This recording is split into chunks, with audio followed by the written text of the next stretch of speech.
15 जनवरी को होने वाले मुंबई महानगर पालिका के चुनाव के लिए अब प्रत्याशी डोर टू डोर प्रचार कर रहे हैं और लोगों के बीच ज़्यादा से ज़्यादा जाने की कोशिश कर रहे हैं। वार्ड क्रमांक 61 की बात करें तो एक मजबूत उम्मीदवार के तौर पर उर्मिला रविशंकर गुप्ता जी जो है सामने आई हैं, जो निर्दलीय उम्मीदवार हैं इस इलाके की। हम बात करते हैं कि अब तक चुनाव प्रचार के दौरान उन्हें किस तरह से रिस्पॉन्स मिला है। उर्मिला जी, सबसे पहले स्वागत है आपका इन 20। नमस्कार, धन्यवाद। आप आए हैं, मैं आपके जरिए अपना बात जनता को मैं कह सकूं। जी, संवाद का ही माध्यम मीडिया है, तो अभी तक जो चुनाव प्रचार हुआ है और 4-5 दिन और बचे हैं, तो किस तरह की प्लानिंग आगे के लिए है? कितनी जनसभाएं या फिर लोगों से मिलना या फिर और कुछ रैली, ये छोटी-मोटी रैली जो होती है, आजकल जनसभाएं भी हो रही हैं। हालांकि चुनाव आयोग बहुत स्ट्रिक्ट है, इसके बावजूद प्रत्याशियों को काम करना है। नहीं, चुनाव आयोग स्ट्रिक्ट है और चुनाव आयोग तो हमारे साथ में ही है शुरू से लास्ट तक।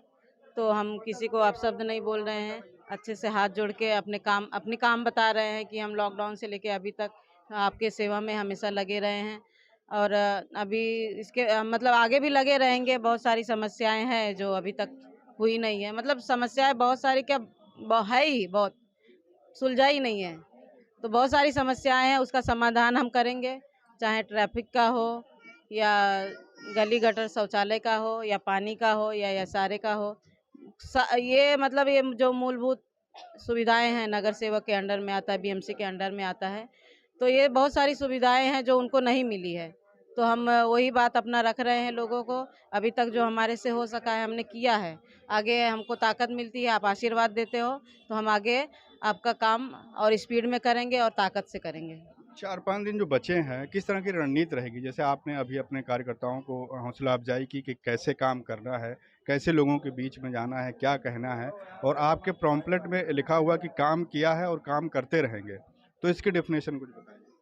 काम किया है, काम करते रहेंगे। हम जब सामने जाते हैं तो वो सामने से ही बोलते हैं कि आपको आने की ज़रूरत नहीं है, आप हमारा इतना काम किए हैं, लॉकडाउन में इतना हमको मदद किए हैं। उस टाइम जब हमको ज़रूरत थी तब नगर सेविका ने हमको नहीं देखा, आप खड़े रहे। तो हम आपके साथ में हैं। जब हमारे तकलीफ में आप खड़े थे तो हम आपके लिए, अब आप हमारा टाइम आया है, हम आपके लिए खड़े रहेंगे, आपको आशीर्वाद देंगे और आपको बीएमसी में भेजेंगे ताकि हमारी और काम पूरा हो सके। तो रणनीति क्या है? अभी आपने कौन-सा मंत्र दिया लोगों को? किस तरह से काम करना है आगे 4-5 दिनों में? कैसे घरों में जाना है? क्या बात करनी है? हम नए-नए नहीं हैं, हम ये जब से चुनाव आया है तब से काम नहीं कर रहे हैं। हम हमेशा कभी चुनाव देखे नहीं। जब भी लोगों ने हमको आवाज़ दिया, हॉस्पिटल के लिए हो, पुलिस चौकी के लिए हो, बीएमसी में कोई कार्य हो, उसके लिए हमेशा उनके साथ में हम खड़े रहे हैं। तो आज उसी का नतीजा है जो सबसे ज़्यादा मेरे साथ महिलाएं जुड़ी हुई हैं। वो महिलाएं बोलती हैं कि आप हो तो हमको कोई चीज़ का डर नहीं है, कोई चीज़ का गम नहीं है, कि मतलब आप हमेशा हमारे साथ खड़े रहते हैं। और रही बात आगे की रणनीति की, तो हम 4 चीज़ जो मूलभूत सुविधाएं हमको चाहिए बीएमसी से, हम वो उनको पूरा करके देंगे। और बस हाथ जोड़ के विनती है कि आप हमको आशीर्वाद दें, आपका कोई भी कार्य रुकेगा नहीं मेरे वजह 2 से। सवाल और मैं आपसे करूँगा। पहला ये कि सरकार ने एक योजना चलाई लाड़की बहन, वो महिलाओं में बहुत पॉपुलर है और सुनने में ये आ रहा है कि 15 को चुनाव है और 14 को वो धनराशि लोगों के खाते में आएगी। तो चुनाव से 1 दिन पहले आप इसे किस तरह से देखती हैं? क्या ये आचार संहिता का उल्लंघन है या फिर क्या कहना चाहेंगे? नहीं, ये जो लाड़की बहन का पैसा है ये तो अभी नहीं चालू हुआ है, ये 2-3 साल से चालू है। और बीच में मतलब कभी किसी का रुक जाता है तो 1 महीने 2 महीने का एक साथ आता है, तो वही है, ऐसा कुछ नहीं है। और जो फॉर्म हमने भराए हैं ये सरकार का था, स्कीम सरकार की थी, पर अगर से स्कीम हम अपने बहनों के पास नहीं ले जाते, अपने बच्चों को पगार दे के हम अगर से फॉर्म नहीं भरवाते, उसको ऑनलाइन नहीं करवाते, तो वो सुविधा उनको नहीं मिलती। सवाल ये है कि मतलब चुनाव से 1 दिन पहले क्यों? आगे पीछे भी हो सकता था ना, अभी डाल सकते थे या चुनाव बाद डाल सकते थे। तो चुनाव के 1 दिन पहले डालना क्या मतलब एक सरकार की रणनीति है? अब हम सरकार में तो है नहीं, हम अपक्ष हैं। सरकार की क्या रणनीति है मुझे नहीं मालूम, लेकिन पैसा आ रहा है बहनों को, उनको मदद मिल रही है, तो अच्छी बात है। ये तो वो अच्छी बात है कि महिलाएं सशक्त हो रही हैं, मजबूत हो रही हैं। ताई ने कुछ और एक सभा की थी, राजुल ताई ने उसमें कहा था कि हमें वोट दीजिए और जो आसपास के लोग हैं जो आपको बहला फुसला रहे हैं उनके बहकावे में ना आइए। तो आप क्या अपील करेंगे? आज जो जनता है ना एकदम सक्षम है, सोच विचार के काम करती है।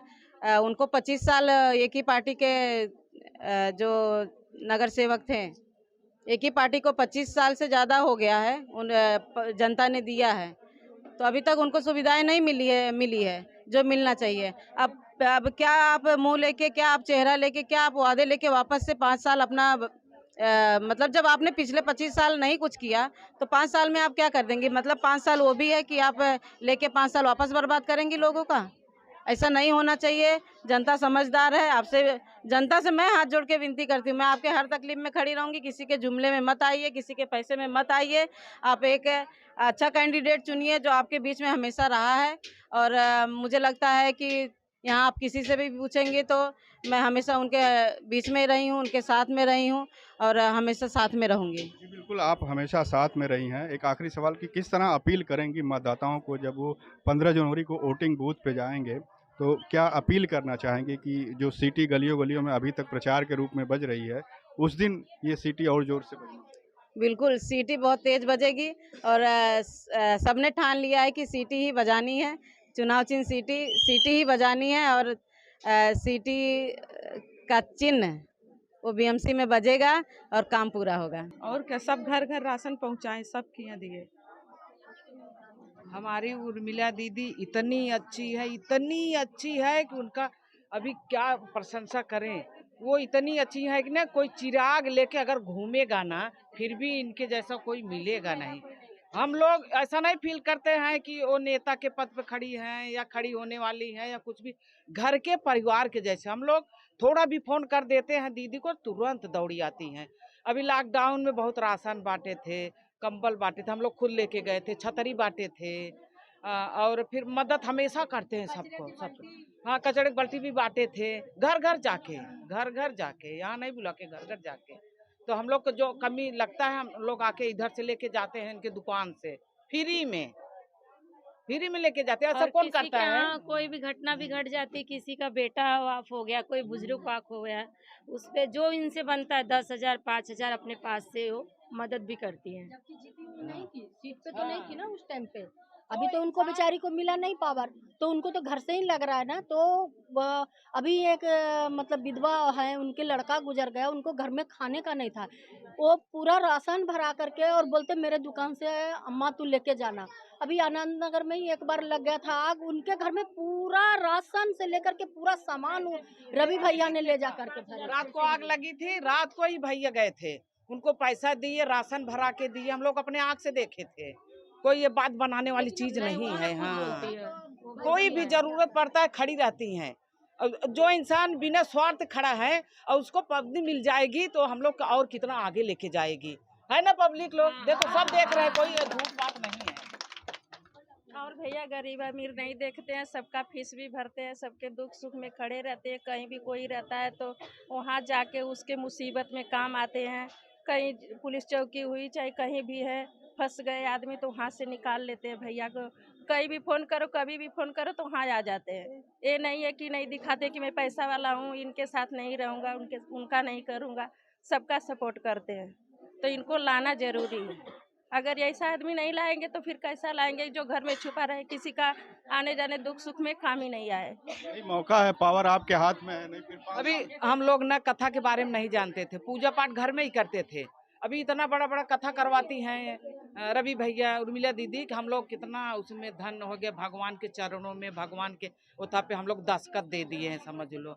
हर एक कथा में होती है। कथा में खर्चा करती है, हम लोग से 1 रुपया नहीं लेती है, खुशी उल्टा देती हैं। इसी वजह से हम लोग राखी भी बांधने लगे हैं, भाई मान लिए हैं हम। हमें ना हंसते रहते, दोनों जन हंसते रहते हैं। बहुत अच्छे, बहुत और घर के पूछती भी परिवार रहती, के किसके जैसे बच्चे का एडमिशन रहेगा, फोन करके पूछती रहेंगी। एक आकर बोलेंगे दीदी इनका एडमिशन, बोले जब फॉर्म निकलेगा तो मैं जरूर फोन करूंगी, तभी भी फोन सब करते चीज के लिए दीदी खड़ी रहती, सब चीज के लिए बिना जीते ही खड़ी रही। मीला बहनी बहुत अच्छा काम करती हैं। कहीं भी शिव चर्चा होता है, कोई काम होता है, अगर बुला दो, एक बार बुलाओ तो हम लोग के बीच में खड़ी रहती हैं। बहुत अच्छा लगता है, बहुत अच्छी हैं, उनको जिताना ही है। काम अच्छी करती हैं। जब भी मतलब पॉलिटिक्स में नहीं थी, उनका कोई पावर नहीं था, तभी भी हम लोग दुख सुख सब जब भी आवाज़ दिए, रात में भी 12 बजे, तो हमारे लिए वो खड़ी होती हैं। तो इसके लिए तो आना ही चाहिए। और जब पावर में आएंगे तो जनता के और ज़्यादा सुनेंगे। जब अपने घर से लगा करके कोई गटर नाली हर एक चीज़ को सफाई करवाती हैं। जब भी हम लोग बोलते हैं हमारा बाथरूम भर गया दीदी, तो फटाक से रवि भैया ने आदमी को भेज देते हैं साफ करने के लिए। तो जब वो अपना सत्ता में आएंगे, उनके हाथ में पावर रहेगा, तो काम और अधिक करेंगे। और ऐसे ही जनता को सोच होना चाहिए कि उन्हीं को लाना चाहिए जो हमारे बीच का गंदगी को साफ करे। वो हमारे बीच रह करके काम करती है। हमारे बीच वो किसी सीट पे या किसी गद्दी पे बैठ करके, कहीं ऊपर लेवल पे बैठ करके ये नहीं है कि काम कर रही है। वो हमारे बीच आती है, हमारे बीच रहती है और उस प्रॉब्लम को देख करके और उसका सोल्यूशन निकालती है।